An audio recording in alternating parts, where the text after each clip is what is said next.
Vote buying at vote selling, ilan lang daw sa mga uri ng pandaraya sa eleksyon na nasaksihan ng ilang international election observers. May ulat on the spot si JP Soriano. JP? Rafi, inisa-isa ng international election observers na Compact for Peaceful and Democratic Elections ang mga naobserbahan daw nilang uri ng pandaraya, irregularidad at problema ng katatapos ng eleksyon.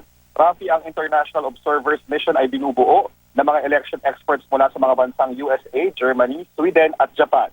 Nagpunta sila sa iba't ibang election hotspots at nag-observe sa itinaos na eleksyon doon. Ilan daw sa mga pangkaraniwang issue na nasaksihan nila sa nakaraang eleksyon sa Pilipinas ay ang vote buying at vote selling.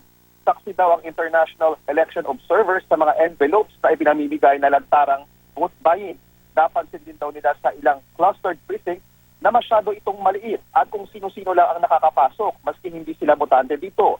Sa Mindanao Pangaraw, lantara ng pagbabanta ng ilang lalaking nakakapasok sa mga polling precincts sa ilang botante at nagsishade na mismo ng mga balota at walang magawa ang mga board of election inspectors.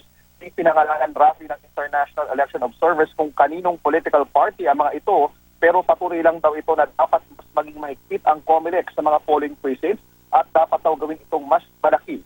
Kapansin-pansin din daw ang mga pagpalya ng maraming vote counting machines o VCM na maaaring dahil daw sa sobrang init ng panahon. Kaya ilan pa sa mga rekomendasyon ng international election observers, i-upgrade sa susunod na eleksyon ang VCM na kayang tumagal sa klima ng Pilipinas.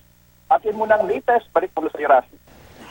Maraming salamat, JP Soriano.